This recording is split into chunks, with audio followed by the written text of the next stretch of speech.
They said he owned Los Angeles, not with titles or politics, not with law or order, but with silence. The kind of silence that made people lower their voices when they said his name, Adrian Moretti. To the city, he was a myth wrapped in a tailored suit, a man people talked about only when they were sure no one else was listening. To the streets, he was the reason deals were made, lives were spared, and sometimes taken. He didn't need to show his face often. His presence was enough. When Adrian entered a room, conversation stopped. Eyes shifted. Time slowed. There was something about him, that quiet authority, that mix of danger and calm, that made even the strongest men forget how to breathe. Los Angeles was his kingdom. From the glowing hills of Hollywood to the dark alleys near the harbor, everything moved under his watch. Money, information, power, fear. He controlled them all, like invisible strings in a game only he understood. But power comes at a price. And Adrian paid it every single day. He didn't sleep much. Couldn't. The city had too many enemies, too many ghosts. Every deal he made left a scar. Every betrayal reminded him that loyalty never lasted long. Still, he ruled. Cold, precise, unshaken. The world called him ruthless, but those who truly knew him knew better. Adrian Moretti wasn't heartless. He was haunted. Haunted by choices that bought him control but stole his peace. They said he built an empire out of fear, but the truth was simpler. He built it out of pain. Every wall he raised, every rule he created, was protection. Because once, long ago, he'd cared too much. And in his world, caring was a weakness no man survived. He learned to move like a shadow, to speak like a whisper. He learned that loyalty could be rented but never owned. And he learned that power, no matter how strong, couldn't protect him from himself. At 32, Adrian Moretti had everything: wealth, control, and a name that carried more weight than any crown. He could make a phone call and change a man's life, or end it. He could walk into any room and own it with silence alone. But at night, when the city slept and his penthouse lights flickered against the skyline, he felt the truth pressing against his chest. For all the things he owned, there was nothing that truly belonged to him, not love, not peace, not even his own heart. The world saw a king, but inside, he was a prisoner of his own empire. And yet, fate has a cruel sense of humor. Because the moment a man convinces himself he doesn't need love, that's exactly when it finds him. For Adrian, it started on an ordinary night. The kind of night that carried no warnings, no omens, just the hum of city lights and the scent of rain on concrete. He was standing on the balcony of his high-rise office, cigarette smoke curling into the sky, watching the city he owned stretch endlessly beneath him. He thought about the things he'd lost, the people he'd buried, the promises he'd broken, and wondered if the silence he'd built was really peace. Or punishment. Somewhere far below, music drifted from a downtown club, soft, distant, like a heartbeat. He closed his eyes for a moment, listening, and maybe, just maybe, the world shifted that night, because soon, everything he'd built, every rule, every line he swore he'd never cross, would be tested by one woman he never saw coming. He didn't know her name yet. Didn't know what her voice sounded like, or how her presence would burn through his defenses like fire through glass. But when she entered his world, everything would change. They said Adrian Moretti owned Los Angeles. But the truth, the cruel, beautiful truth, was that he'd never truly owned anything, because the city might have feared his name. But one day soon his heart would learn to fear hers. It happened on a Friday night. The kind of night that made Los Angeles glow. Soft rain on pavement, neon lights reflecting off wet glass, the air heavy with perfume and secrets. Adrian Moretti didn't believe in chance. He believed in control, in precision, in the kind of planning that left no room for surprises. But fate never asks permission before it rewrites a man's life. He was attending a charity gala, the kind of event meant to wash blood money in champagne and good intentions. Men wore expensive suits, women wore smiles they didn't mean, and everyone played their part in the endless dance of greed and reputation. Adrian didn't care for the lights or the laughter. He didn't even remember what the charity was for. He was there because appearances mattered, even to monsters. And then he saw her, Amara Bennett. A journalist known for her sharp words and fearless questions. She wasn't like the others. She didn't wear diamonds or act impressed by the power in the room. Her confidence didn't come from who she knew. It came from knowing herself. She was standing near the edge of the ballroom, holding a glass of wine she hadn't touched. Her eyes scanning the crowd, sharp, observant, calculating. And when her gaze met his, the world went quiet. For a moment, Adrian forgot to breathe. She didn't look away, didn't flinch, didn't smile. She just stared, steady, curious, like she was trying to figure him out. Most people avoided his eyes, but she looked straight through him, and something inside him shifted, something he didn't even know was still alive. He turned away first. That alone was enough to unsettle him, because Adrian Moretti didn't look away from anyone. People looked away from him. The rest of the night blurred into meaningless conversation. Men tried to impress him, women tried to charm him, and yet every sound faded into the background. His mind kept drifting back to that one woman in the corner with the quiet fire in her eyes. He didn't realize she was watching him too. Not with admiration, but curiosity. Because Amara Bennett wasn't there to mingle. She was there chasing a story. A story about a man who controlled Los Angeles from the shadows. She'd spent months tracing whispers and rumors, all leading back to one name. Adrian Moretti. And now, for the first time, she was seeing the man behind the myth. He was composed, calculated, almost too still, like a storm waiting to break. There was danger in him, yes, but also something deeply human beneath the surface, something she couldn't quite name. When the gala ended, Adrian left early. He always did. But as he stepped into the cool night air, he felt that same pair of eyes on him again. He glanced over his shoulder. And there she was, standing at the top of the stairs, rain catching in her hair, her gaze locked on his. It wasn't attraction. Not yet. It was recognition. Like two forces meeting that were never meant to collide, but couldn't help it. For a second, neither moved. And then she smiled. Not a polite smile, not a nervous one, but the kind that said, "I see you." He should have left. He should have walked away and forgotten her face like he forgot everyone else's. But he didn't. Something about that smile followed him all the way home. Through the drive down Sunset Boulevard, through the silence of his penthouse elevator, even as he poured himself a drink and stared at the city he supposedly owned. All he could think about were her eyes, and how for the first time in years, someone had looked at him without fear. That night, Adrian Moretti realized something he didn't want to admit. A man can rule a city, but he can't control what finds its way into his heart. And whether he knew it or not, his empire had just been shaken, not by bullets, not by enemies, but by a woman who hadn't even tried to destroy him. She simply existed, and that was enough to start his downfall. He didn't see her again for a week. But that didn't stop him from thinking about her. Adrian Moretti wasn't used to curiosity. In his world, curiosity was dangerous. It got people killed. And yet, every time he closed his eyes, he saw hers. Those eyes, dark, steady, unflinching, had burned through his armor like fire through silk. He didn't know what color they were exactly. Maybe brown, maybe amber. It didn't matter. All he remembered was the way they made him feel. Seen. No one looked at Adrian Moretti like that. Not his men, not his allies, not the women who threw themselves into his arms for the thrill of it.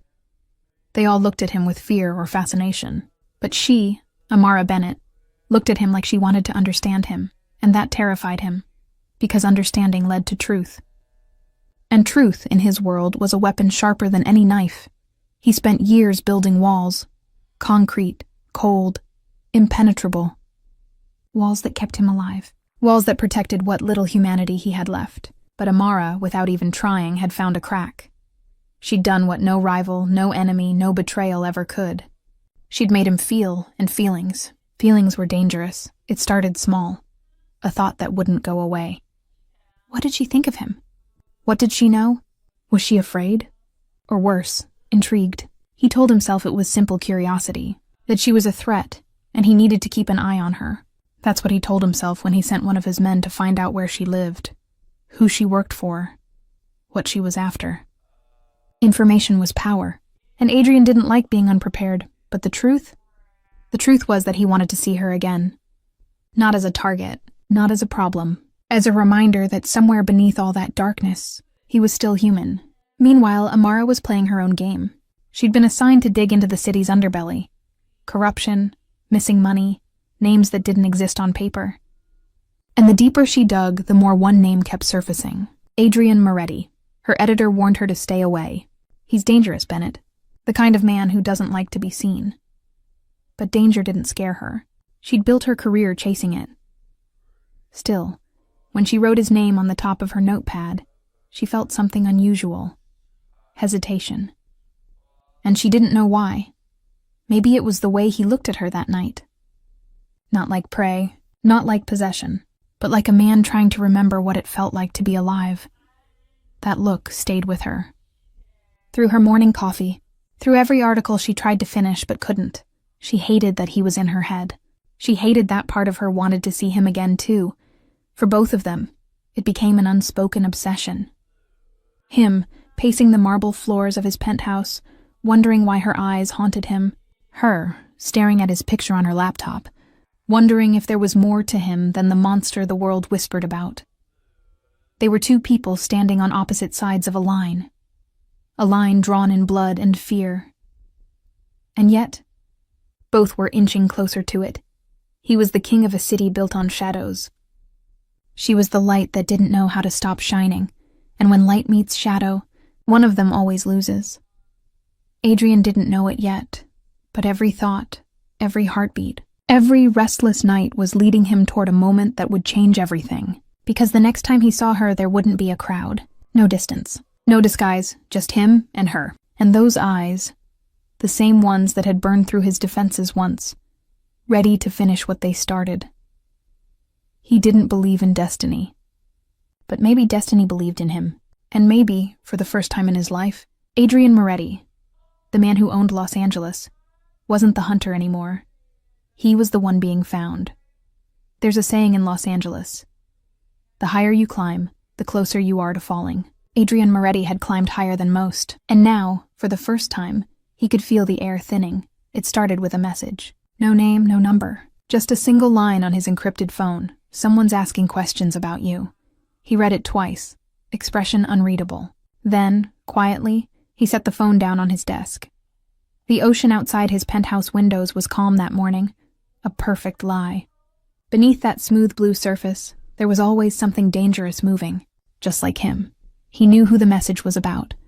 He didn't need to ask Amara Bennett, the journalist, the woman who didn't know when to stop. She was digging into things that were never meant to see daylight. Names, money trails, silent partnerships that had built empires and destroyed families. She was getting too close, and in his world, too close meant marked. Adrian leaned back in his chair, exhaling smoke from a cigarette he hadn't realized he lit. He'd warned people before, reporters, cops, even senators, but this felt different, because this time he wasn't angry. He was worried for her, and that was new. His second-in-command, Marco, entered without knocking. Boss, she's been seen near the docks. Asking about shipments? Adrian didn't look up. And? She's talking to people she shouldn't be talking to. You want me to handle it? Handle it. That was Marco's polite way of saying, make her disappear. Adrian stubbed out his cigarette, eyes fixed on the skyline.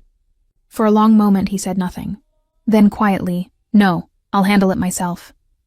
Marco frowned. You sure? If she's digging, she's either brave or stupid, maybe both, Adrian murmured. Either way, I want to talk to her.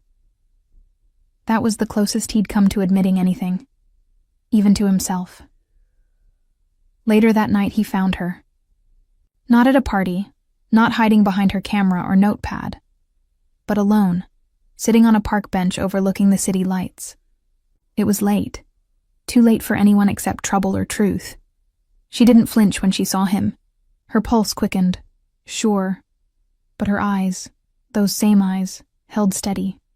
You've been asking questions, he said, voice low, steady, dangerous. She tilted her chin up. That's what I do. He took a step closer. And do you always dig this deep into men who could end you with one call? Amara's lips curved, almost like a smile. Only when they have something to hide. Adrian's jaw tightened. He admired her courage. He hated it too. You're walking on a wire, Bennett. One wrong move and you'll fall. I'm not afraid of falling.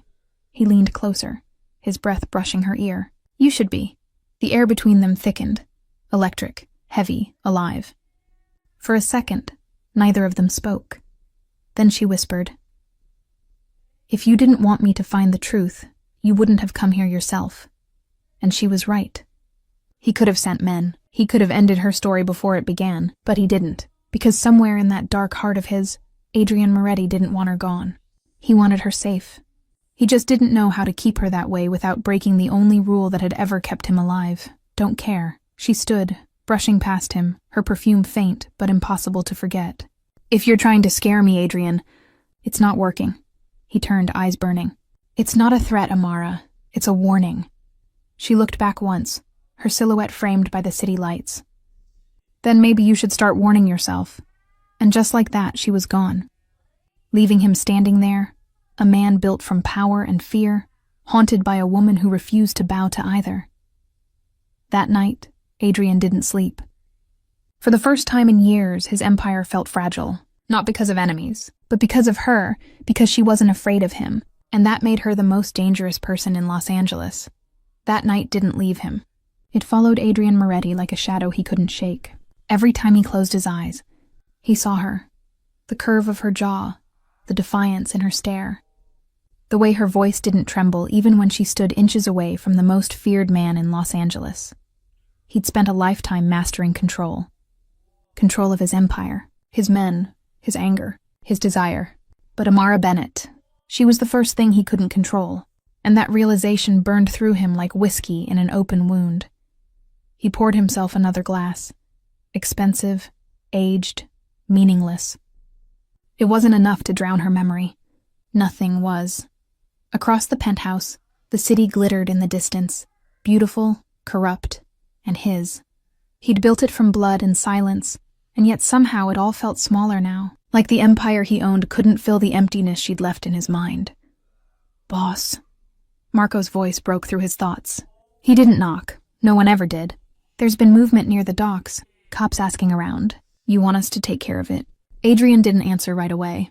He stared into his glass, watching the amber light tremble like something alive. Not yet, he said finally. Let it play out. Marco hesitated. You sure? If Bennett's involved? Adrian's eyes flicked up, sharp as a blade. Leave her out of this. There it was again, the weakness he hated, the one he couldn't bury. The tone in his voice told Marco everything he needed to know. He didn't question it. He just nodded and left. When the door shut, Adrian exhaled slowly, running a hand through his hair. He didn't know why he'd protected her. Maybe because deep down, she reminded him of a life he'd never had. One where people told the truth, even when it cost them everything. He'd stopped believing in that kind of courage a long time ago, but she made him want to believe again. He walked out to the balcony. The night air hit him, cold and clear. From up here, Los Angeles looked almost peaceful. Lights stretched to the horizon like stars scattered across the ground. But he knew better. Every light hid a lie. Every shadow held a story. And tonight, both belonged to her. He thought about the way she'd said his name, not with fear, but with a strange kind of curiosity. Like she wanted to know the man behind the myth. Like she didn't believe the monster stories. No one had ever looked at him like that. And now, he couldn't stop wondering if she saw something in him he'd forgotten was there. Down below, a black car pulled up in front of the building. For a second, his heart reacted before his mind did. A flicker of hope. But it wasn't her. Just another ghost of his empire coming to collect another night. He turned away, jaw tight, eyes burning with something he didn't want to name. Sleep didn't come easy anymore. When it did, it came with her voice echoing in his dreams. He could hear her say it again. Then maybe you should start warning yourself. It wasn't just a line. It was prophecy, because the truth was he was warning himself. Every instinct screamed that she would ruin him, break the foundation of everything he'd built, expose the man beneath the monster. And still, part of him didn't care. Maybe that was the most dangerous part of all. He had power, money, control, all the things men spent their lives chasing. But none of it mattered anymore, not when a single woman had turned his world into something he couldn't predict. He used to believe love was a weakness, but now, lying in the dark with her memory burning through his mind, Adrian Moretti realized something even darker. Weakness doesn't destroy men like him. Obsession does, and she had already become his. Los Angeles looked different through her eyes. To most people, it was all palm trees and promise, a city built on dreams. But Amara Bennett had stopped believing in dreams a long time ago. She saw the cracks beneath the glamour, the blood beneath the neon, and lately, every road she followed led to one name: Adrian Moretti. She sat at her small apartment desk, surrounded by papers, maps, and files. Her laptop screen glowed against the dark, the cursor blinking like a heartbeat. She'd been up for 20 hours, maybe more. Time didn't matter anymore. Only the truth did. Her fingers traced over a photo, grainy, black and white. Adrian standing beside a city councilman at a gala, both smiling, both lying. She knew what the picture meant, corruption that reached higher than she'd imagined. But she also knew what publishing it would cost her, because men like Adrian Moretti didn't just control the streets. They controlled silence. Her phone buzzed. Unknown number. She hesitated before answering. "Bennett," she said, a pause. Then a voice, low, rough, familiar. "Still chasing ghosts?" Her stomach tightened. "You shouldn't be calling me." "I shouldn't have to," Adrian replied. "You're getting too close to things you don't understand." She laughed softly, but there was no humor in it. "I understand enough." "No," he said, his tone like steel wrapped in velvet. "You understand the story, not the war." Silence stretched. Through the phone, she could almost hear him breathing. Calm, controlled, dangerous. "I warned you once, Amara," he said. "I don't give second warnings." "Then why are you calling?" she asked quietly. He didn't answer, because he didn't know. He wasn't supposed to care whether she lived or died, and yet here he was, warning her again. She leaned back, crossing her arms. "If you're trying to scare me off, I'm trying to keep you alive." Those words hit harder than she expected. There was something real in his voice. "Something raw. Why?" she whispered. "Why do you care what happens to me?" A long pause. Then his voice dropped, softer now. "Because I've seen what happens to people who go looking for truth in a city built on lies." And before she could say another word, the line went dead. She stared at her phone, heartbeat pounding. For a second, she thought about deleting the files, walking away, pretending she never knew his name. But she couldn't, because beneath the danger, beneath the warning, there was something else, a mystery she couldn't stop chasing. Not just about his crimes, but about the man himself. Who was he really? And why did someone like Adrian Moretti, a man who could erase anyone with a whisper, sound almost human when he spoke to her? Later that night, she drove to the edge of the city, the industrial district, where truth and danger were twins. The streets were empty, washed in yellow light. She was supposed to meet a contact, someone who claimed to have information about the Moretti operation, but no one showed. Only the echo of her own footsteps and the uneasy feeling that she was being watched. She turned, scanning the shadows. And that's when she saw it. A car parked across the street, engine running, lights off. A chill ran through her. Then, a voice from behind, low, familiar. "You shouldn't be here." She spun around. Adrian stood there, half in shadow, his expression unreadable. "I told you to stop," he said. "I don't take orders." She shot back. "Then start taking warnings." Her heart raced, but she didn't back down. "What are you hiding, Adrian?" He stepped closer, eyes burning under the dim light. "Things you're not ready to see." The tension between them felt alive, sharp, magnetic, impossible to ignore. He should have turned around and left. She should have walked away, but neither did. For a moment, it wasn't about secrets or threats. It was about two people who should have been enemies, and yet couldn't seem to stop orbiting each other. And somewhere deep inside, they both knew. This wasn't just a warning anymore. It was a beginning of something neither of them could control. Lies were easy for Adrian Moretti. He'd built his empire on them. Smooth, practiced, flawless. To survive in Los Angeles, You had to lie better than everyone else. Lie to the cops. Lie to your enemies. Lie to yourself. But this time the lie wasn't for power. It was for her. Amara Bennett had crossed a line she couldn't uncross. The night she met him at the docks, something changed. For both of them. She stopped seeing him as just a story, and he stopped seeing her as just a threat. Now, she was caught between truth and danger, and he was the only one standing between her and both.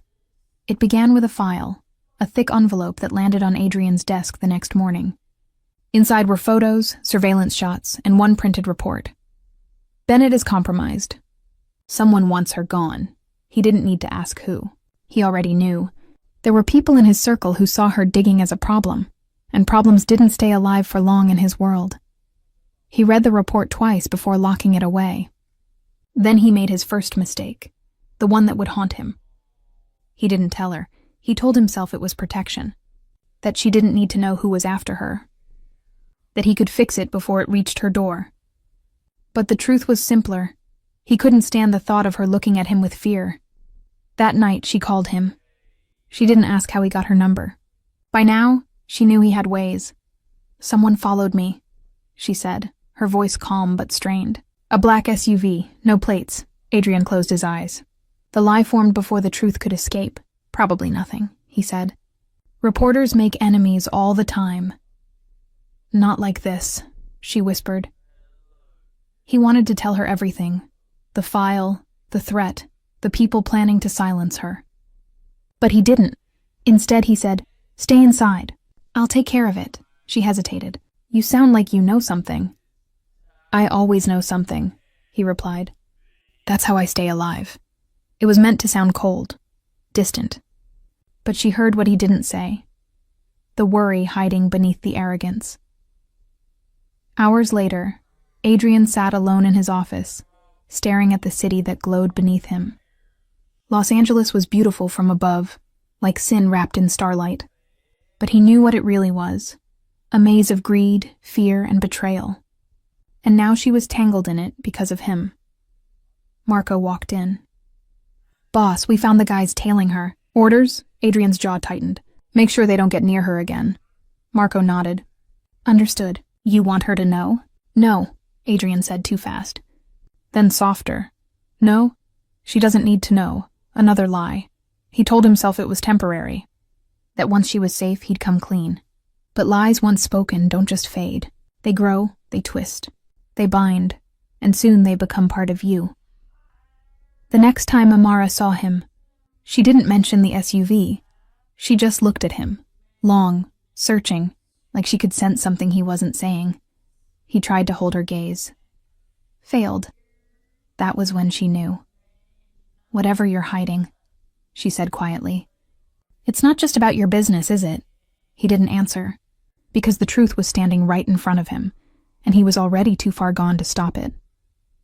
When she left, the silence in the room was heavier than gunfire. For the first time in years, Adrian Moretti, the man who owned Los Angeles, felt something close to guilt, not for what he'd done, but for what he hadn't said, because protecting her meant lying to her. And in his world, every lie came with a price. He just didn't know yet how much this one would cost. Protection always came with a price. Adrian Moretti had learned that lesson long ago, the hard way. Every deal, every favor, every promise he made had strings attached. And this time, the strings were wrapped around Amara Bennett. He told himself he was keeping her safe. That the lie, the silence, the distance meant it was all to protect her. But in truth, it wasn't protection anymore. It was possession. And that realization scared him more than any rival ever had. It had been 3 days since the night she called. 3 days of silence. 3 days where every hour felt heavier than the last. He'd told Marco to keep an eye on her, discreetly. No contact, no questions, just watch. But tonight, when Marco came into his office, Adrian could already tell something was wrong. "She's not home," Marco said. "Her car's gone. Her phone's off." Adrian's cigarette hit the ashtray. "Find her." Already trying. "You want to tell me what she's gotten into?" Adrian's eyes narrowed. "No, just find her." He didn't owe anyone explanations. Not his men, not the city. But inside, a quiet voice whispered the truth he didn't want to hear. "You're losing control." Amara wasn't running. Not from him, at least. She was chasing something bigger. A lead that could blow open the entire network she'd been investigating for months. Documents. Money transfers. Offshore accounts. All roads led to one man, and one name, Adrian Moretti. But the more she uncovered, the less she believed what the world said about him. There were contradictions, strange gaps, sudden disappearances of evidence, protection given to people who should have been disposable. He wasn't clean, but he wasn't simple either, and somehow she couldn't tell anymore if she wanted to expose him or understand him. She parked her car near the old industrial pier, the same place where she'd first met him face to face, the same place where truth and danger had collided. She didn't see the two men following her. Not until it was too late. Adrian's phone buzzed again, sharp and urgent. Marco's voice came through the line, tense. We found her car, but not her. There were signs of a struggle. Adrian froze. For a moment the world went silent. No noise, no thought, just a slow, burning pulse of fury. Where? The pier. He didn't wait for another word. By the time Marco hung up, Adrian was already gone. The drive was a blur. Headlights, city lights, the hum of the engine under his hands. Every second stretched, and every second she wasn't safe felt like a cut deeper than the last. When he arrived, the air reeked of salt and gasoline. Two of his men were already there, unconscious, bleeding. And in the shadows, a figure moved. He didn't hesitate. One shot, then silence, then her voice. Adrian? She stepped out from behind a rusted crate, shaking, bruised, but alive. For the first time in years, his breath caught. He holstered his gun, eyes scanning her face. You shouldn't have been here, he said, voice rough. She met his gaze, still defiant, even now. I could say the same. He stepped closer, his hand brushing her jaw, checking for blood, for proof she was real. The contact was fleeting, electric, the kind of touch that said everything he couldn't. You have no idea what you've just cost me, he whispered. She tilted her chin, whispering back, Then stop protecting me. He looked at her, truly looked, at the fire in her eyes, the courage, the maddening innocence of someone who still believed truth could win. And for the first time he realized, she didn't need saving, she needed the truth. But in his world, truth wasn't freedom. It was a death sentence. He let his hand drop, stepping back into the shadows. Get in the car, Amara. Adrian, now. The word cracked like thunder, and she obeyed. Not out of fear, but because something in his voice told her, if she didn't, this night would end in blood. As the car pulled away, Adrian stood there under the fading streetlights, smoke curling around him. He'd protected her. Again. But it came with a cost he could already feel in his chest, because every time he saved her, he lost a piece of himself. The ride back was silent. Not the kind of silence that fills a room. The kind that breathes, tight and heavy, between two people who've both said too much and not enough. Amara sat in the back seat, staring out the window. Los Angeles drifted by, neon lights bleeding into rain-soaked streets, the city pulsing like a heart that refused to stop beating. Adrian sat beside her, hands clasped loosely, expression unreadable. To anyone else he looked calm, but beneath that calm was a storm. A kind of anger that wasn't aimed at her, but at himself. He'd built his empire by staying detached. Every decision made in logic, never emotion. And now, one woman, one reckless, impossible woman, was breaking that rule without even trying. When they reached his penthouse, she stepped out before he could open the door. He followed her wordlessly, his men keeping their distance. Inside, the elevator ride stretched like an eternity. The hum of the city below felt far away, muffled by the tension hanging between them. Finally, she turned to him. You followed me. He didn't deny it. You were being hunted. You lied to me, she said, her voice steady but edged. You said it was nothing. He exhaled through his nose. If I'd told you the truth, you wouldn't have stopped digging. You're right, she shot back. But at least I'd have known what I was walking into. Her words hit him harder than any bullet ever could. Because she wasn't wrong. He'd taken her choice away, the same way the world had taken his, long ago. He looked at her. Really looked. at the bruise forming on her jaw, at the small cut on her hand, at the defiance that refused to die in her eyes. "Who sent them?" she asked quietly. He didn't answer. He couldn't. Because saying the name out loud would make it real, and that was something he wasn't ready for. Instead, he poured 2 glasses of whiskey and handed one to her. She didn't take it. "I'm not here for your drinks or your protection, Adrian," she said. "I'm here for the truth." He stared at her for a long moment, then set his glass down. "You think truth will save you?" he asked softly. "It won't. Truth doesn't save people, Amara. It buries them." Her voice dropped to a whisper. "Then why do you keep saving me?" He froze. The question hung in the air. Fragile. Dangerous. Too close to the edge. When he finally spoke, his voice was lower, rougher. "Because I can't watch someone like you get destroyed by a city I built." For a second, the room felt smaller, as if the walls themselves knew something was about to break. Amara's heartbeat was loud in her ears. She took a slow step toward him. "You think I'm afraid of you," she said. "I'm not." He smiled faintly, but it wasn't amusement. It was pain. "You should be." She shook her head. "No. You want me to be afraid because it's easier that way. But I see you, Adrian. The part you try to hide behind all this power." He took a step forward, too close now. His scent, his presence, his voice. All of it surrounded her. "And what exactly do you think you see?" he asked. Her answer was barely a whisper. "The man you could have been." For a heartbeat, neither of them moved. Then something shifted. In him, in her, in the space between them. The air crackled with something too real to name. He should have walked away, but he didn't. Instead, he reached out, not to touch her, not yet, but to stop himself from doing exactly that. "Careful, Amara," he said, voice low. "You're standing too close to the edge." She looked up at him, eyes fierce. Maybe that's where the truth lives. And in that moment, they both knew whatever line had kept them apart was gone. All that was left was the fall.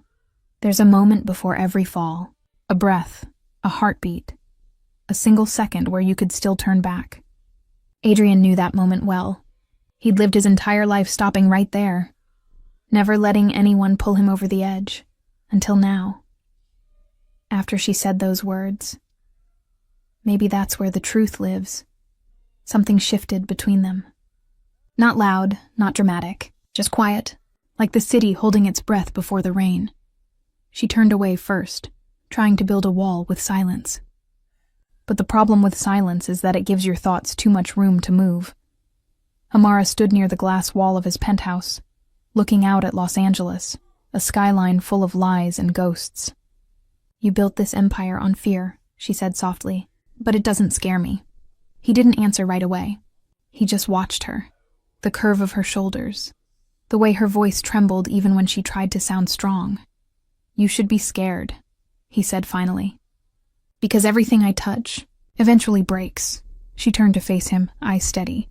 "Then maybe it's time something touched you back." Her words hit deeper than she knew. Because no one had ever dared talk to him like that. Not his men, not his enemies, not even the people who claimed to love him once. And for the first time in years, Adrian felt something he couldn't control. He crossed the room slowly, every step deliberate. When he stopped in front of her, the city lights reflected in his eyes, gold, dangerous, almost human. "Why do you keep pushing?" he asked quietly. "Because I see the man behind the monster," she whispered. "And maybe he's worth saving." He almost laughed, almost. But instead, he reached up and brushed a strand of hair from her face, his fingers lingering just long enough to feel her pulse. It was fast. Too fast. "You shouldn't try to save a man who doesn't want to be saved," he said. And yet, even as he spoke, his voice betrayed him. Softer, unsteady. "Then tell me to leave," she said. "Tell me you don't want me here." He opened his mouth, but no words came. Because it wasn't true. Because somewhere between loyalty and loneliness, he'd started to need her. She stepped closer. Her scent, faint, familiar, hit him like a memory he'd tried too hard to forget. Her voice dropped to a whisper. "You can't protect me from the truth, Adrian. You can only protect me from yourself." And that was when it broke. The last thread of restraint he'd been holding. He moved, sudden, desperate, catching her wrist before she could walk away. Not rough, not cruel, just real. His thumb brushed against her skin, and she looked up at him, wide-eyed.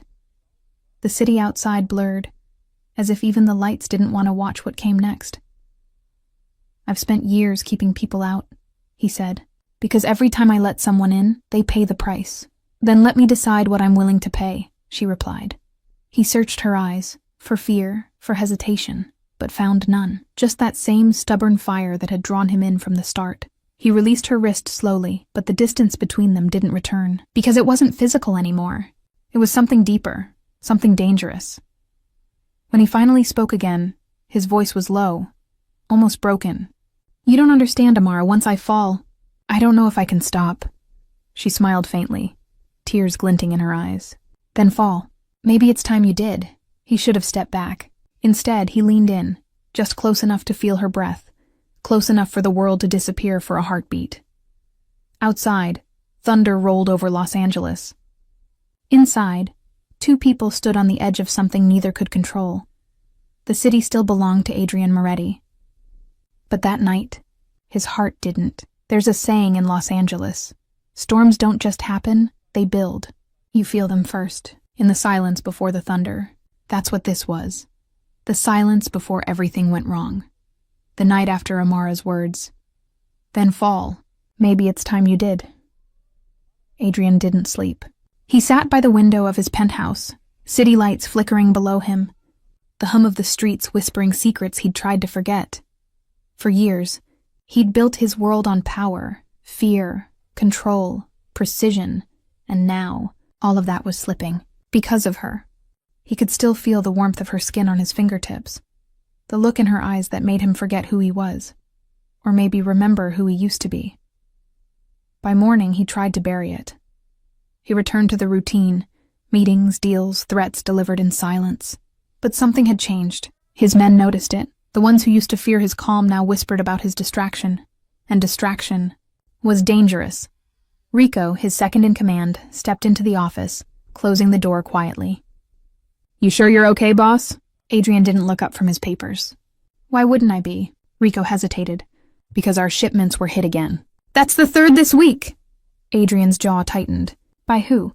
Rico hesitated, eyes dark. "Someone who knows our roots. Someone close." The words sank deep, colder than any threat. Adrian leaned back, exhaling slow. "Find out who," quietly. Rico nodded, but before leaving he said what no one else dared to. "Whoever she is, boss. Be careful. People are starting to talk." Adrian's silence was the only answer he gave. Later that night, Amara showed up at his door. Her hair was damp from the rain, her expression unreadable. "You didn't answer my calls," she said softly. "I was busy," he replied. She smiled faintly. "You're always busy." He looked at her, and just like that, all the walls he'd rebuilt in the last 12 hours cracked again. "Come in," he said. The storm outside hit harder. Rain streaked the glass as thunder rolled across the city. Inside, the air was thick with everything they weren't saying. Amara set her bag down. "I saw the news," she said. "The docs. That was you, wasn't it?" He didn't confirm it. He didn't need to. "You shouldn't be here," he told her. "Then why did you let me in?" Because he couldn't help it. Because no matter how much he tried, she was the one thing that made the darkness in him feel like something worth fighting. "People are watching," he said. "You don't understand how dangerous this is." "I understand," she said quietly. "I just don't care." That broke him a little, the way she said it like a truth she was ready to die for. He stepped closer. "You think you're safe with me?" "I think I'm safer than I've ever been," she replied. He wanted to believe her. God, he did. But deep down, he knew the truth. The moment she stepped into his world, she became a target. And as if the city wanted to prove him right, his phone buzzed. One message, one sentence. "We know about her." The blood drained from his face. He didn't show her the message, just turned toward the window, staring into the storm. Amara stepped closer, her voice trembling. "Adrian, what is it?" He didn't answer, because if he did, she'd know too much, and there'd be no turning back. The thunder outside roared again, shaking the glass. He whispered almost to himself. The storm's here. Amara frowned. What storm? He turned to her, eyes dark, voice low. The one I can't protect you from. And in that single moment, everything he feared began. By the next morning, Los Angeles wasn't whispering anymore. It was roaring. Rumors spread like wildfire, the kind that couldn't be put out once it started. Every bar, every back room, every dirty deal in the city carried one name. Amara, the woman seen with Adrian Moretti, the woman who made the untouchable man look human. And in a city built on fear, humanity was weakness. Adrian's men tried to keep control. They buried names, paid off police, erased traces. But the streets were watching, and the streets always talk. By noon, Adrian was standing in his office, looking out at the skyline. The storm had passed, but the air still felt heavy, charged. Rico entered, eyes sharp, voice tense. We found out who's behind the hits, he said. Adrian didn't turn. Who? Marcelli. The name froze the room. Marcelli, a rival boss, one Adrian had buried years ago. Or so he thought. Rico continued. He's back. And he's not after the business. He's after you. Adrian finally turned, face unreadable. No, he's after her, because that was the truth. The message last night wasn't about power or revenge. It was a warning. They knew where to hurt him now. That afternoon, he sent Amara away. Or at least he tried to. You can't stay here, he said, voice tight. Pack a bag, she crossed her arms. And go where? Anywhere but here. No, she said. I'm not running. He stepped closer, frustration burning under his calm. This isn't a choice, Amara. She met his gaze without flinching.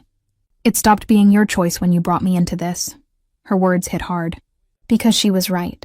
He had brought her in, not through force, but through the kind of connection he couldn't undo. He tried again. Softer. If you stay, they'll use you to destroy me. Then let them try, she whispered. I'm done being afraid of shadows.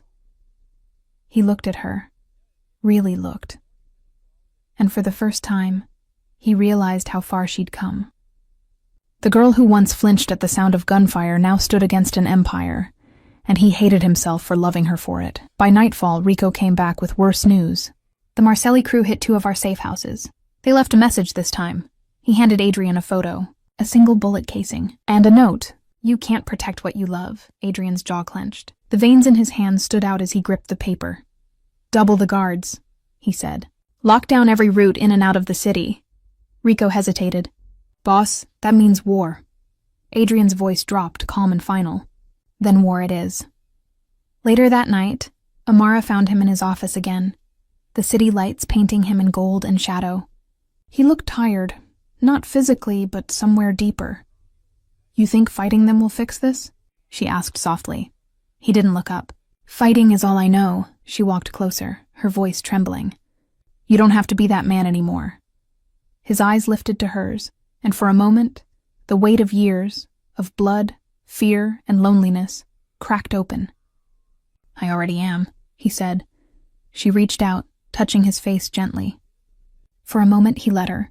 He let himself feel something real. Then the sound shattered it. A gunshot from the street below. Then another. The building alarms blared. Rika's voice echoed from the hallway. They found us. Adrian grabbed her hand. Stay behind me. The world outside was chaos. Flashing lights, gunfire in the distance, the sound of engines roaring. Amara's heart raced.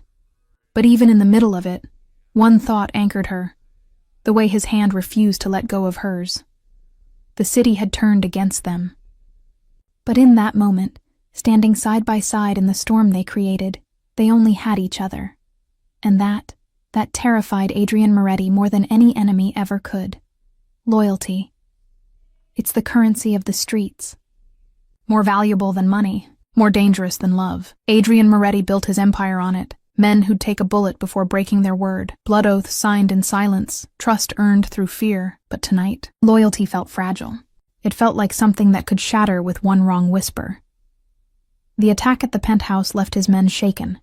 2 cars burned in the alley below. Windows cracked, and for the first time, Adrian realized someone inside had talked. He sat at his desk, bruised knuckles pressed against his chin, listening as Rico gave the report. "We lost 3 men," Rico said quietly, "and they knew exactly where to hit."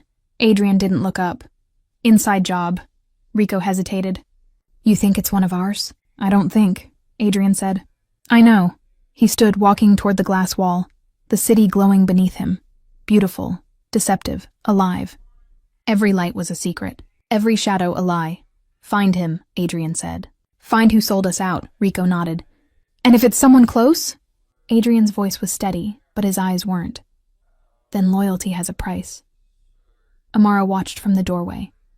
She hadn't spoken since the shooting stopped. Her hands still shook, even though she tried to hide it. When he turned toward her, she forced herself to stay calm. "You think one of your own betrayed you?" He nodded once. "Someone's feeding Marcelli information." Her heart sank. "You don't think it's Rico, do you?" Adrian didn't answer. He didn't have to. The silence said enough. She stepped closer. "He's your right hand, Adrian. You trust him?" He looked at her, eyes dark, jaw tight. "I trusted everyone once. That's how I learned not to." She didn't argue. She just whispered, "You can't fight a war when you don't know who's standing beside you." He smiled faintly, but it wasn't warmth. It was something colder. "I've been fighting that kind of war my whole life." That night, Rico returned with information, half-truths, phone records, names, and one photo. Blurry, but clear enough. A meetup in an old warehouse at the docks. Someone from Adrian's crew shaking hands with Marcelli's men. Adrian's stomach turned. He recognized the shape, the walk, the betrayal. It wasn't Rico. It was Marco, one of his oldest men, the one who'd sworn loyalty to him in blood. Adrian didn't flinch. Didn't speak. He just stared at the photo, his pulse steady, like calm before a kill. "When?" he asked. "Tonight," Rico replied. "He's meeting them again." "Dock 14. Adrian grabbed his coat. "I'll handle it, boss," Rico said quickly. No. Adrian's voice was final. "If loyalty dies tonight, it dies by my hand." Amara followed him to the elevator. "You don't have to do this," she said. He turned to her, the faintest sadness in his eyes. "Yes, I do." "Then let me come with you." He hesitated, the steel in him softening for just a moment. "It's not your world, Amara." She met his gaze, unafraid. "It is now." And that was the problem. She was right. The docks were quiet when they arrived. Fog rolled in from the ocean, and every sound, every creak, every echo felt like a heartbeat. Adrian spotted Marco waiting near a car. He walked straight toward him. No words, no warning. Marco's eyes widened. "Boss, Adrian didn't raise his voice. "Why?" Marco swallowed hard. "They had my family, Adrian. My kids." Adrian closed his eyes for a second. He understood too well what desperation could do. But betrayal was betrayal. And in his world, loyalty was sacred. He stepped closer, lowering his voice. "You should have come to me." "I couldn't," Marco whispered. "You'd have killed them." Adrian's jaw tightened. And now? The silence said everything. He turned away, the weight of leadership, of guilt, pressing on his shoulders. Behind him, the shot echoed. Rico had pulled the trigger. The man who betrayed them was gone. But the price of loyalty was written in blood once again. When they drove back, Amara didn't speak. Adrian's hands gripped the wheel, knuckles white. Finally, she said, "You didn't want to kill him." He shook his head. "No, but I had to remind them who I am." She looked at him quietly. "And who is that, Adrian?" His answer came slow, heavy. "The man no one's allowed to love. The city never really sleeps. It just hides its sins beneath the glow of streetlights.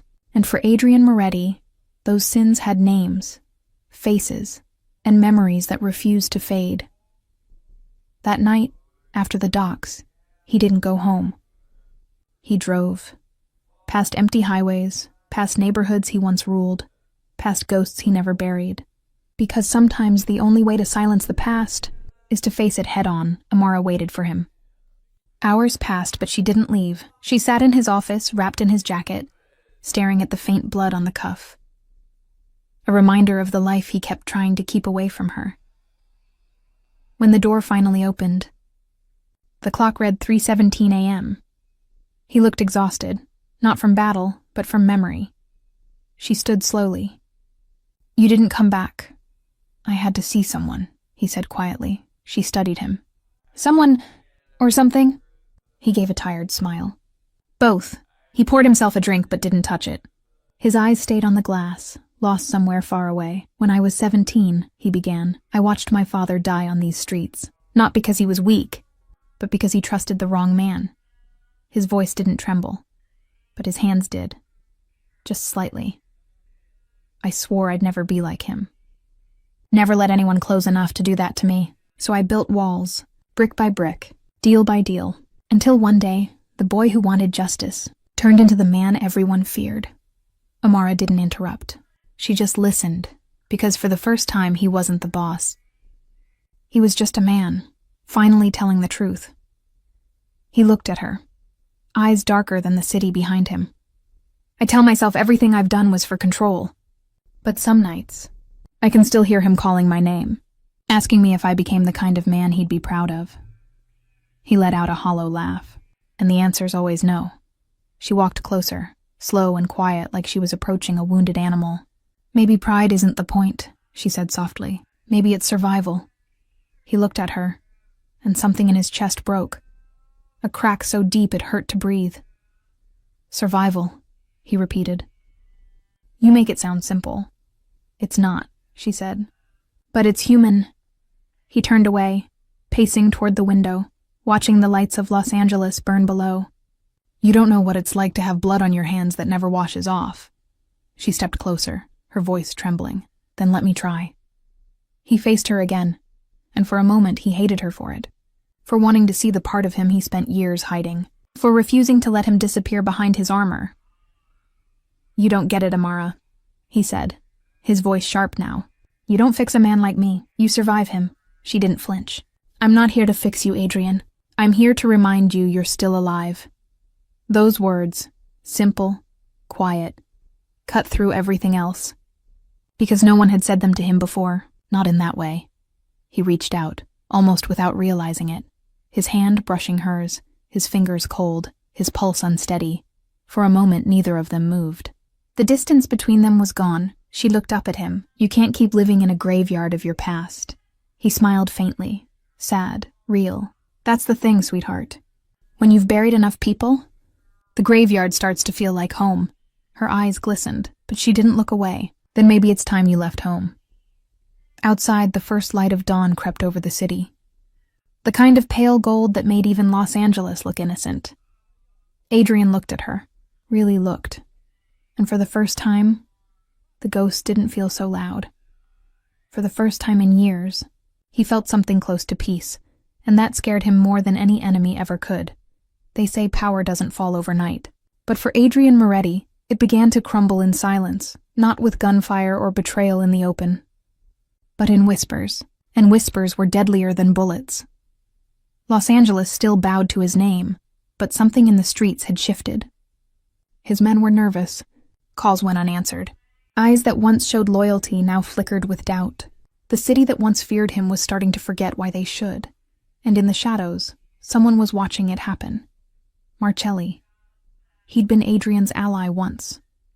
Business partner, confidant, the kind of man who smiled while counting the money he'd stab you over. Now, he was waiting for the perfect moment. And that moment came when Adrian's heart got involved. Amara noticed first. Small things. A new car following her home. A stranger who knew her name. A man in a cafe pretending to read but never turning the page. When she told Adrian, his jaw clenched. The kind of silent anger that meant someone was going to bleed. "Who?" he asked. She shook her head. "I don't know. But whoever it is, they're close." He paced, eyes dark. "Marcelli's testing me. He thinks I'm distracted. He thinks you are my weakness. Are you?" She asked quietly. He stopped, looked at her. And for the first time, he didn't have an answer. That night, his penthouse felt colder than usual. The air carried tension. Heavy. Electric. He stood at the window, watching the city lights flicker like fireflies, His reflection split against the glass. "Do you know what power really is, Amara?" he asked softly. She turned toward him, her voice calm but curious. "Control?" He shook his head. "No, power's knowing who'll bleed for you, and who'll make you bleed." He turned, eyes locking with hers. "And I think Marcelli's finally figured out which one you are." She didn't look away. "Then he's underestimating me." Adrian's lips twitched, half pride, half fear. "I'm not sure he is." The next morning he got the call. One of his warehouses, torched. No casualties, but everything inside reduced to ash. No signature. No message, just smoke and silence. The kind of move that said, "I'm coming, and you won't see me until I'm already here." Adrian crushed his cigarette against the balcony rail, watching the ashes scatter into the wind. Marcelli wasn't just attacking his business. He was dismantling his reputation. Piece by piece. Quietly. Precisely. And in their world, once fear was gone, respect followed. That evening, Amara found him sitting in the dark. No music, no glass in hand, just him in the shadows. "Tell me what you're thinking," she whispered. He looked up slowly. "I'm thinking about how easy it is to lose everything when your heart starts beating for someone." Her voice softened. "You think I made you weak?" He shook his head. "No, you made me visible." She stepped closer, brushing a strand of hair from his forehead. "Then maybe it's time you stop hiding." He smiled faintly, though his eyes stayed haunted. "Marcelli's not coming for me head on. He's too smart. He's setting traps, quiet ones. And the first one is already closed." She frowned. "What do you mean?" He reached for his phone, pressing play on a voice recording. A familiar voice filled the room. Deep, calm, dangerous. "If you want to destroy a man like Moretti, you don't shoot him. You make the people he loves stop trusting him first." Amara froze. Her pulse quickened. "Where did you get this?" He looked at her, eyes cold, focused. "From one of my own men." There was silence. A long, heavy silence that said everything words couldn't. She realized then, the real war had already started. Not on the streets, but in the spaces between loyalty and love. Outside, Los Angeles gleamed. Too beautiful for the things that were about to happen. Inside, Adrian Moretti prepared for a kind of fight he'd never faced before. Not for his city. Not for his throne, but for her. And as the night deepened, one truth echoed in his mind. That love and war were never opposites. They were twins born from the same fire. They say betrayal doesn't always come with blood. Sometimes it comes with a choice. And that night, Amara learned what it meant to bleed without a wound. The city was quiet. Too quiet. The kind of silence that means something's about to break. Adrian had been awake for 40 hours, running numbers, tracing phone lines, burning through trust like gasoline. Every lead turned cold. Every name, every favor, every promise he'd once bought with fear. Gone. And Amara? She watched the man who ruled Los Angeles slowly unravel, thread by thread. It started with a phone call. Unknown number, a voice she didn't recognize. Calm, confident, dangerous. "You're close to Moretti. That makes you valuable. Meet me tonight. 10 p.m. Santa Rosa Pier. Come alone. Or you'll watch his empire fall before sunrise." She froze, the phone trembling in her hand. The smart thing would have been to tell Adrian. But love doesn't always make you smart. It makes you human. She told herself she could handle it. That she'd meet the man, get answers, come back before Adrian noticed. But deep down, she knew. Every secret kept from him was another knife waiting to turn. At 10 p.m., the pier was deserted. The air smelled of salt and rust, the ocean whispering against the wood like it knew a secret it couldn't tell. A black car waited at the end of the dock, and from it stepped Marcelli. He looked nothing like a villain. No gun, no guards, just a man in a gray suit with the kind of smile that made you question your own instincts. "Miss Vale," he greeted smoothly. "Or should I say the reason Moretti's slipping?" Her pulse spiked. "You think I'm afraid of you?" He chuckled. "No, I think you're afraid of what I can make you do." She said nothing. Marcelli walked closer, hands in his pockets. "I don't want to hurt Adrian. I want to own him. And men like him, they only bow for one thing, Slav. That's where you come in." Her eyes narrowed. You think I'd sell him out? He smiled. You already are. Just by standing here. Those words hit harder than a bullet. She took a step back. I'm leaving. But before she could move, he spoke again, softly, almost kindly. Check his phone records. The last person who betrayed him was his own brother. Do you think he'd forgive you if he knew you came here? Her chest tightened. He was setting her up, planting poison in her heart. And she knew it. But lies, when they're sharp enough, still cut deep. When she returned to Adrian's penthouse, he was waiting. Not angry, not loud, just quiet, too quiet. Where were you? Her breath hitched. I just needed air. He studied her, every blink, every breath. You're lying. Adrian, don't. His voice cracked like thunder. Not you. Not tonight. She felt the weight of the truth pressing against her ribs. He already knew. Somehow he always did. He stepped closer, his eyes dark and unreadable. Marcelli's people were at the pier tonight. You want to tell me why your name came up on their camera feed? Her lips parted, but no words came. He exhaled slowly, pain flashing behind his control. You went to meet him. Tears welled, uninvited. I was trying to protect you, by walking into his trap, his tone cut deep, or by giving him exactly what he wanted. Her voice broke. I didn't tell him anything. He looked away, jaw tight. Doesn't matter. You showed up. That's enough. For a long time, neither spoke. Just the faint hum of the city outside, the sound of a man trying not to break, and a woman realizing she already had. Finally, he whispered, You don't understand. Amara, in my world, intent doesn't matter. Only action does. She stepped closer. Then take action, Adrian. But remember, if you push me away now, you're doing Marcelli's work for him. He stared at her, silent, torn, because she was right, and that made it worse. Later, when she was gone and the room was quiet again, Adrian poured himself a drink he didn't taste.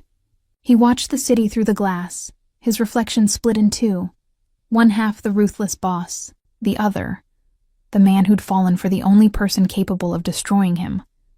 And for the first time, Adrian Moretti realized, betrayal doesn't always come from your enemies. Sometimes it comes from the piece of your heart you trusted most. The city was alive with tension. Los Angeles never felt quieter, and Adrian Moretti could hear it. Every corner, every alley, every street carried the scent of war. Marcelli had crossed the line. Not just with deals, not just with whispers. He had dared to test Adrian's love. And that was a mistake. Adrian moved like a shadow that night. No lights, no hesitation. Just him and the men who had survived years under his command. Every step was calculated. Every word spoken in silence. Amara followed quietly, because she refused to be left behind. She didn't want to be a distraction. She wanted to be his strength. They'll be expecting us, Adrian said, voice low, eyes scanning the street ahead. They'll underestimate you. I've never been underestimated, she said. He smiled faintly, dark, dangerous. And yet, you still survive every storm I throw at you. The warehouse loomed ahead, dark and empty. Broken windows, scattered crates, shadows that moved in the corner of vision. Marcelli had chosen his battlefield. Adrian would choose his justice. They entered silently, weapons concealed. Every step, every breath, a promise. Then the first gunshot rang out, loud, echoing. Marcelli's men were waiting. Adrian reacted instantly. Precision born from years of fear and training. Every movement controlled, every strike deliberate. Amara ducked behind a crate, heart pounding, watching him move. Not as a boss, not as a killer. As a man who would fight anyone, any force, for her. The firefight was brief, but intense. Shots shattered glass. Bullets tore through wood and metal, but Adrian's focus never wavered. He reached Marcelli quickly, the man calm, smug, thinking he had won. Adrian, Marcelli said, you always come to the fight too late. Or too early, I can't tell anymore. You underestimate me, Adrian said, voice low, and I don't forgive underestimation. Their fight was quick, brutal, silent to anyone who didn't understand the stakes. Every strike was a calculation. Every punch carried years of anger, betrayal, and fear. Finally, Adrian pinned Marcelli, eyes dark, rage tempered by control. This city, this empire, is mine, he whispered. But you will never touch her again. Marcelli smiled faintly. You think she'll stay? After everything. Adrian's jaw tightened. She already has. And that's enough. Outside, Amara emerged from cover. Her hands trembled, but she didn't move away. You're alive, she said softly. I told you, Adrian said, voice rough. I fight for her. Not for the empire. Not for power. For her. She stepped closer, and for the first time, the city, the war, the blood around them, none of it mattered. Then let me stand with you, she whispered. He looked at her, torn between letting her in and keeping her safe. I can't promise you safety, he said. I don't need safety, she replied. I need you. That was all he needed. All of it. By the time the police sirens cut through the night, the warehouse was empty, except for Adrian, Amara, and Marcelli, unconscious at his feet. Adrian looked at her, hands still shaking from adrenaline. You could have been killed, he said, voice low, almost afraid of the answer. I could have, she said, but I didn't, and neither did you. He pulled her into his arms, holding her close, feeling the heat of life and survival against him. The city outside was loud, alive, dangerous. But inside that moment, in the shadow of war and blood, they had something the streets could never touch. Each other. The warehouse was quiet now. Only the distant hum of the city reminded them that Los Angeles never truly slept, and neither did danger. Adrian stood near the broken crates, the weight of the night pressing against his shoulders. Every shot fired, every life threatened, every decision he had made, it all came back in echoes. But for the first time in years, the adrenaline didn't feel like power. It felt like exhaustion and longing. Amara approached slowly, her steps careful, almost afraid he might snap. Not from rage, but from the vulnerability she didn't often see. You're alive, she whispered, eyes searching his face. I always am, he said, though the truth lingered in the shadows behind his eyes. He wasn't just alive. He was changed, because survival wasn't enough anymore. They walked to the car together side by side, but neither spoke. The streets were empty, slick with rain from the earlier storm, reflecting the neon that painted the city in gold and red. Every light seemed to mock them, beauty in a city built on fear. You could have been killed tonight, Adrian finally said, voice low, almost trembling. I know, she replied softly.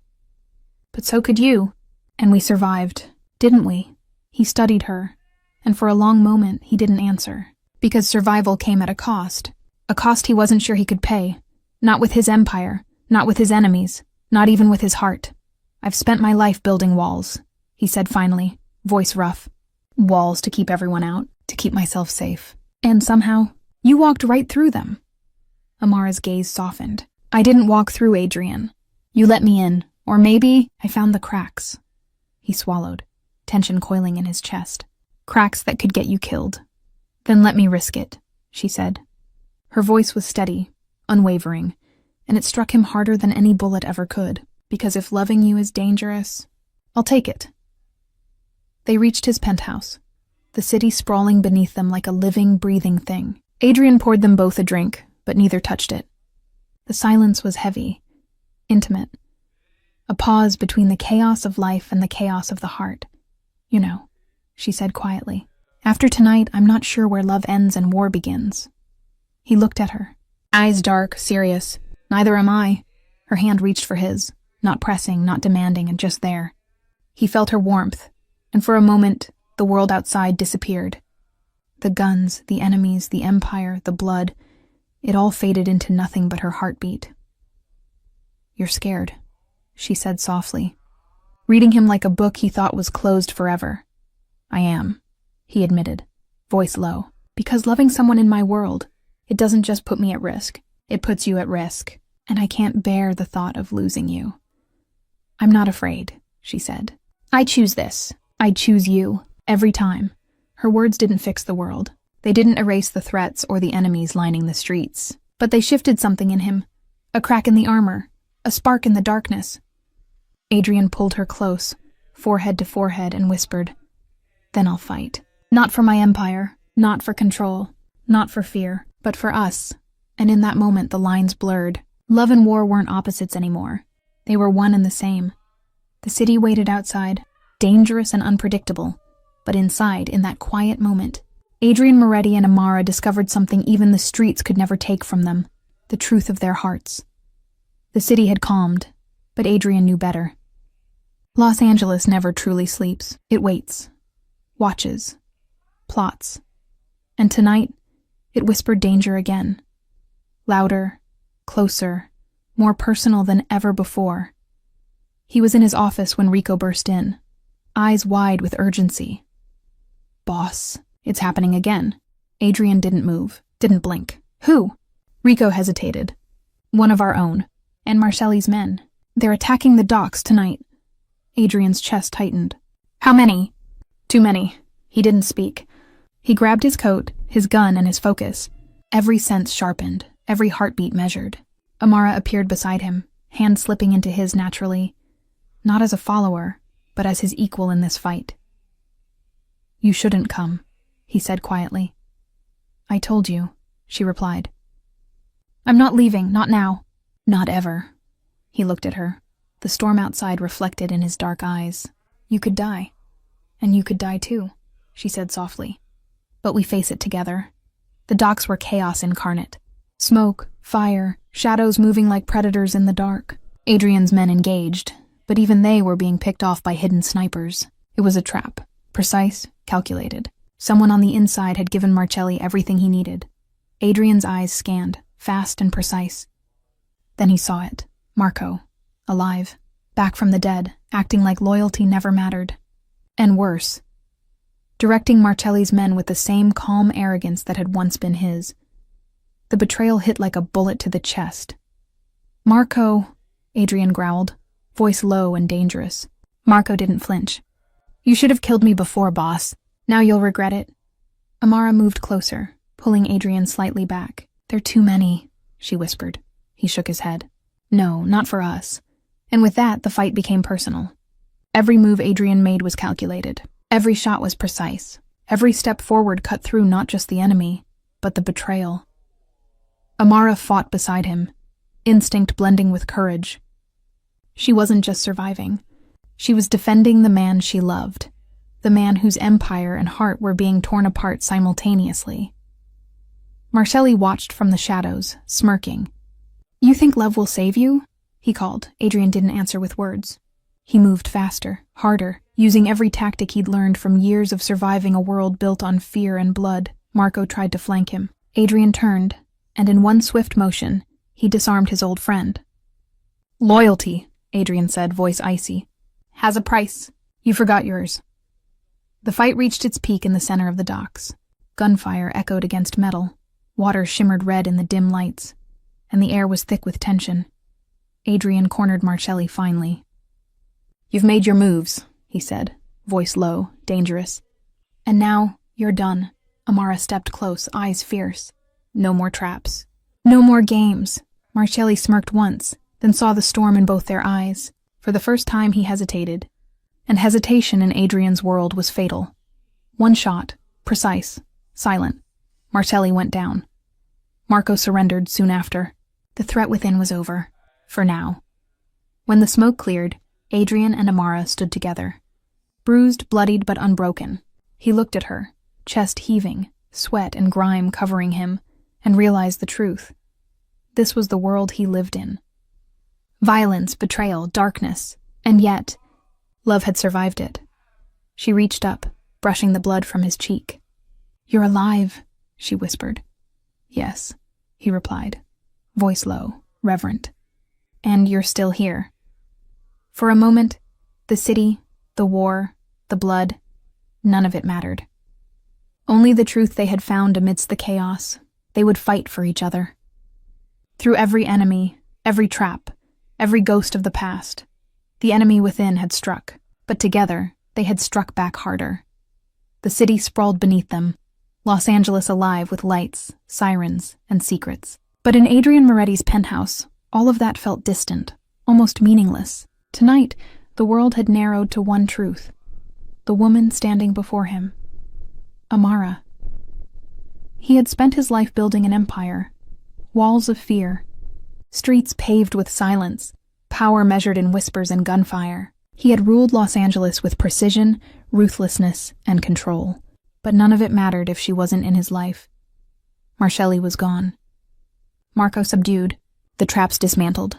The empire intact. At least for now. Yet Adrian felt something he hadn't in years. A question that wasn't about business, blood, or dominance. It was about heart. He looked at her, chest tight, mind racing, and whispered, "I've spent my life thinking the city was mine. That control was the only thing keeping me alive. But I was wrong." Amara tilted her head, eyes searching his. "Wrong about what?" "That my empire mattered more than you." Her lips curved faintly, almost a smile. "It didn't have to. You choose what matters, Adrian. Always." He took her hand, holding it as if he might never let go. "I've ruled streets, men, deals, but I've never ruled my heart. And for the first time, I realize I can't, because it belongs to you." She stepped closer. "Then what does that mean for us?" He let out a slow breath. It wasn't easy. Giving up control, even partially, went against every instinct. But he had fought for her, survived wars for her. And now the choice was simple.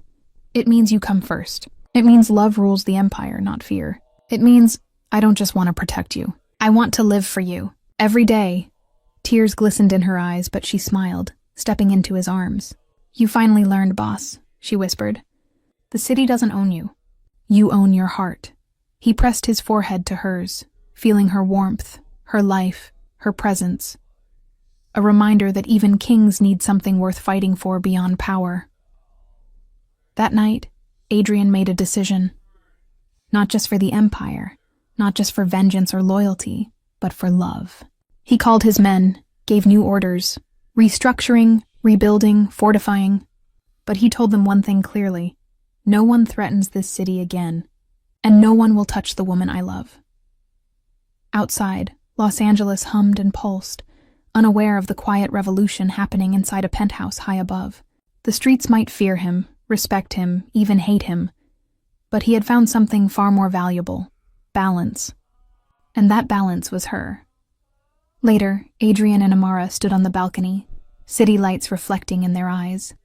He pulled her close, holding her like the world could fall apart and it wouldn't matter. "You ever regret following me into this?" he asked softly. She shook her head. "No, I followed my heart." He smiled, dark, dangerous, and finally at peace. "So did I." The city might still whisper his name, still fear the mafia boss who owned Los Angeles.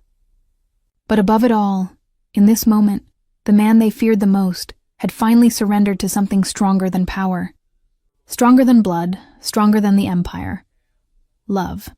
And for Adrian Moretti, that was enough. Love, power, betrayal, and the choices that define us. Adrian Moretti's story has come to an end.